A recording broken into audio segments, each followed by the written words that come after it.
Petite pièce philosophique de Giacomo Leopardi.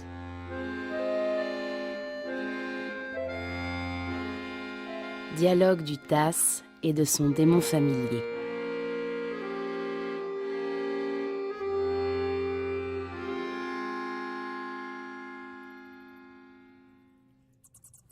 Comment vas-tu, Torquato? Imagine comment on peut se porter en prison et plonger dans les ennuis jusqu'au cou. Allons, quand on vient de dîner, ce n'est pas le moment de se plaindre. Reprends courage et rions-en tous deux. Je n'ai guère envie de rire, mais ta présence et ta conversation me consolent toujours. Assieds-toi là, près de moi. Que je m'asseye? Ce n'est pas chose facile pour un esprit, mais enfin, voilà. Admets que je suis assis. Ah, si je pouvais revoir Éléonore. Chaque fois que sa pensée me revient à l'esprit, je sens un frisson me courir des cheveux à la pointe des pieds, et je n'ai pas un nerf, pas une veine qui ne vibre. Qu'estimes-tu le plus doux? Voir la femme aimée ou penser à elle?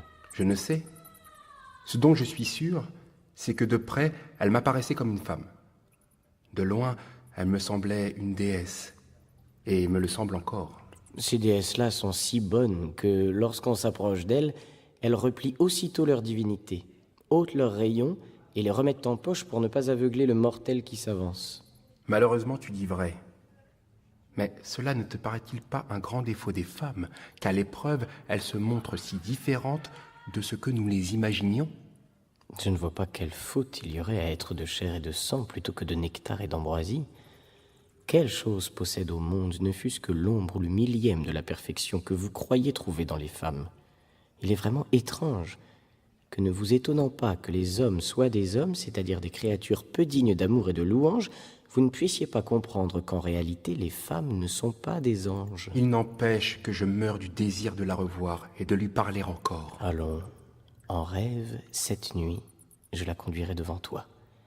Belle comme la jeunesse et si bienveillante que tu te sentiras le courage de lui parler plus franchement et plus librement que jamais tu ne l'as fait.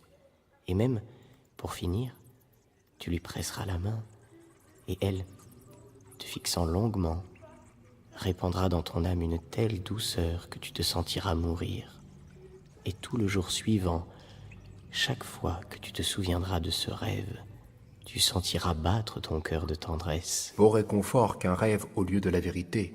Qu'est-ce que la vérité? Pilate l'ignorait autant que moi. C'est bon, je répondrai pour toi.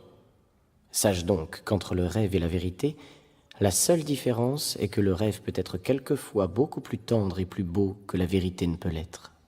Un plaisir rêvé aurait donc autant de valeur qu'un vrai plaisir? Je le crois. Mais dis-moi si toi, en quelque instant de ta vie, tu te rappelles avoir jamais dit avec franchise et en pleine conscience « j'ai du plaisir ». Bien sûr, tu as dit quotidiennement et tu répètes encore « j'aurai du plaisir ». Et plusieurs fois, mais avec moins de sincérité, « j'ai eu du plaisir ». De sorte que le plaisir est toujours passé ou futur, mais jamais présent. Ce qui revient à dire qu'il n'est rien, Il semble bien. même dans les rêves. À proprement parler, oui. Et toutefois, l'objet non point essentiel mais unique que nous désirons dans la vie est le plaisir. C'est sûr. Ainsi notre vie, manquant toujours sa fin, est perpétuellement imparfaite. Et donc la vie, par nature, est un état violent. Peut-être. Je ne vois pas là de peut-être. Mais pourquoi donc vivons-nous? Je veux dire, pourquoi consentons-nous à vivre? Qu'en sais-je, moi? Vous devriez mieux le savoir, vous autres hommes. Pour moi, je te jure que je n'en sais rien. Interroge des sages, et peut-être trouveras-tu quelqu'un qui résoudra cette question. C'est ce que je ferai. Mais il est sûr que ma vie tout entière est un état violent.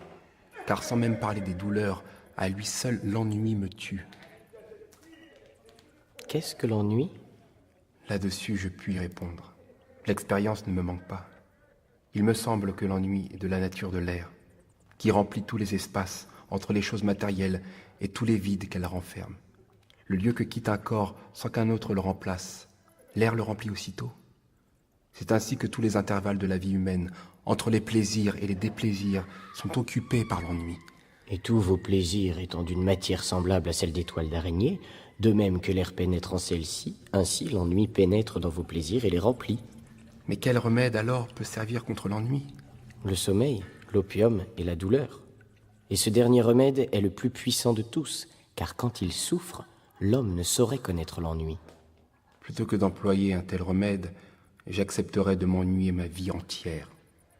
Il n'en reste pas moins que la variété des actions, des travaux et des sentiments apaise notre ennui, tandis que derrière ces barreaux, privés du commerce des hommes, empêchés même d'écrire, réduits pour passer le temps à guetter les coups de l'horloge, à compter les poutres, les fissures et les trous de verre du plafond, à observer les dalles du sol, à me distraire avec les moustiques et les papillons qui tournent dans la pièce, à passer toutes les heures de la même façon, il n'est rien qui me décharge un peu du poids de l'ennui.